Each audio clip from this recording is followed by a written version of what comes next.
आधुनिक युद्ध के इतिहास में जितनी संख्या में मिखाइल टी कालिशनिकोव की प्रसिद्ध हमलावर राइफल AK-47 का उत्पादन हुआ है, कोई दूसरी पैदल सेना राइफल इस संख्या के आसपास भी नहीं पहुंचती है।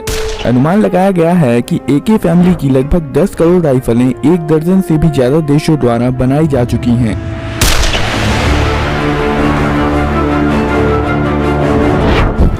इस वीडियो में हम देखेंगे कि AK-47 काम कैसे करती है। AK-47 की स्टैंडर्ड मैगजीन में 30 राउंड आ सकते हैं और ये कर्व शेप की होती है ताकि कारतूस आसानी से बैरल में जा सके।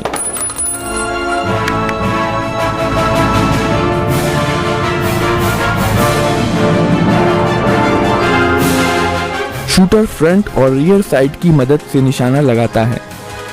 AK-47 और AKM की मैक्सिमम इफेक्टिव रेंज लगभग 400 मीटर की होती है। पहली बार फायर करने के लिए ऑपरेटर एक लोडेड मैगजीन को लगाता है, फिर चार्जिंग हैंडल को पीछे खींचकर छोड़ देता है और फिर ट्रिगर दबाता है। सेफ्टी लीवर की मदद से शूटर राइफल को अलग अलग मोड पर सेट कर सकता है। सबसे ऊपरी स्थिति में राइफल सेफ मोड पर है। इस मोड पर सेफ्टी लीवर राइफल को लोड होने से रोकती है। यहाँ पर AK-47 का ट्रिगर मैकेनिज्म दिखाया गया है। जब राइफल सेफ मोड पर है तो ट्रिगर ब्लॉक हो जाता है और इसलिए ट्रिगर को नहीं दबाया जा सकता है। जब सेफ्टी लीवर सबसे निचले स्थान पर होती है तो ट्रिगर अनब्लॉक हो जाता है और राइफल अब सेमी ऑटोमेटिक मोड पर है। जब ट्रिगर दबाया जाता है तो हैमर मेन स्प्रिंग के दबाव में फायरिंग पिन पर चोट करता है। फायरिंग के बाद बोल्ट कैरियर पीछे आता है और हैमर को पीछे धकेल देता है। डिस्कनेक्टर हैमर को पकड़ लेता है। बोल्ट कैरियर रिकॉइल स्प्रिंग के कारण अपनी पहले वाली स्थिति में चला जाता है, जबकि हैमर डिस्कनेक्टर में फंसा रह जाता है। जब ट्रिगर रिलीज किया जाता है तो डिस्कनेक्टर हैमर को छोड़ देता है, पर तुरंत ही हैमर ट्रिगर में अटक जाता है और अब राइफल फिर से फायर करने के लिए तैयार है। इस प्रकार सेमी ऑटोमेटिक मोड में एक बार ट्रिगर दबाने पर राइफल एक ही राउंड फायर करती है।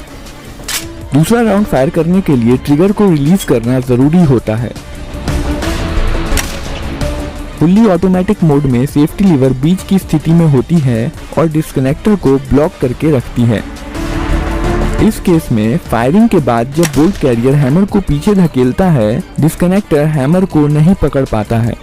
लेकिन अगर हैमर को किसी चीज से रोका नहीं गया तो यह बोल्ट कैरियर के साथ वापस चला जाएगा। इसे रोकने के लिए ऑटो सीयर का इस्तेमाल किया जाता है। बोल्ट कैरियर के वापस लौटते समय ऑटो सीयर हैमर को रोक कर रखता है। वहीं बोल्ट कैरियर वापस लौटने के दौरान ऑटो सीयर को हैमर से डिसएंगेज कर देता है और इसलिए हैमर ऑटोमेटिकली फायरिंग पिन पर चोट कर देता है।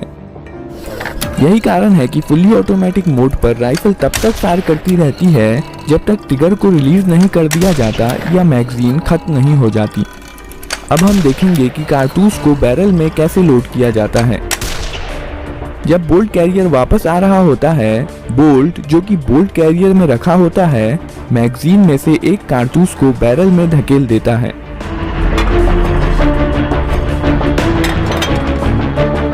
कारतूस का पिछला हिस्सा बोल्ट में लगे एक्सट्रैक्टर में फंस जाता है।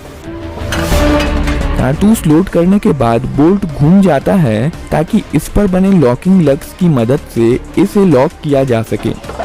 अब बोल्ट पीछे की ओर नहीं जा सकता है और फायरिंग के दौरान अपनी स्थिति में मजबूती के साथ बना रहता है।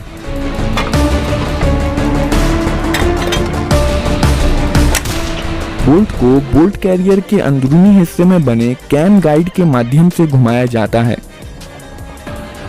बोल्ट कैरियर के आगे जाने पर बोल्ट लॉक हो जाता है और पीछे आने पर वापस अनलॉक हो जाता है।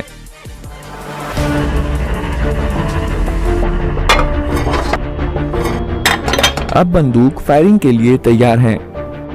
ट्रिगर दबाने पर हैमर फायरिंग पिन पर चोट करता है जो कि बोल्ट के अंदर रखी होती है। बदले में फायरिंग पिन कारतूस के प्राइमर पर चोट करती है। प्राइमर में इम्पैक्ट सेंसिटिव एक्सप्लोजिव होता है जो झटका लगने पर जल जाता है। इसके कारण कारतूस में रखे गन पाउडर में आग लग जाती है और बुलेट के पीछे की जगह बहुत सारी हाई प्रेशर गर्म गैसों से भर जाती है। क्योंकि इन गैसों के पास बाहर निकलने का कोई रास्ता नहीं है, यह बुलेट को पीछे से बहुत फोर्स के साथ धकेलती हैं, जिसके कारण बुलेट बहुत तेज गति के साथ बैरल से बाहर निकलती है।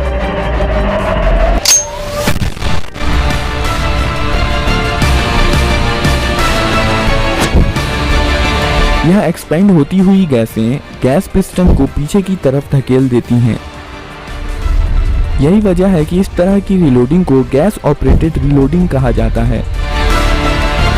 बोल्ट कैरियर गैस पिस्टन से जुड़े होने के कारण गैस पिस्टन के साथ पीछे जाता है। पीछे जाते समय कैम गाइड बोल्ट को घुमा देता है, जिससे यह अनलॉक हो जाता है। अब बोल्ट कैरियर के साथ पीछे जा सकता है। खोखा एक्सट्रैक्टर की मदद से पीछे आता है और इजेक्टर इसे बाहर निकाल देता है।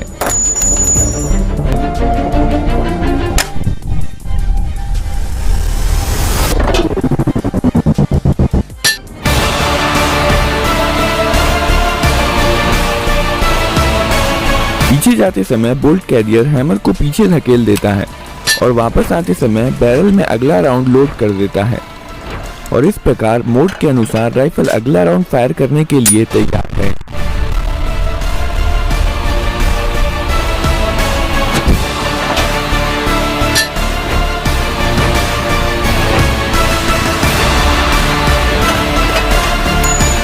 कठोर परिस्थिति में विश्वसनीयता, पश्चिमी हथियारों की तुलना में कम उत्पादन लागत, लगभग हर भौगोलिक क्षेत्र में इसकी उपलब्धता और इस्तेमाल करने में आसानी कुछ ऐसे कारण हैं कि 7 दशकों के बाद भी AK-47 और इसके वेरिएंट दुनिया की सबसे लोकप्रिय और व्यापक रूप से इस्तेमाल की जाने वाली राइफल बनी हुई है।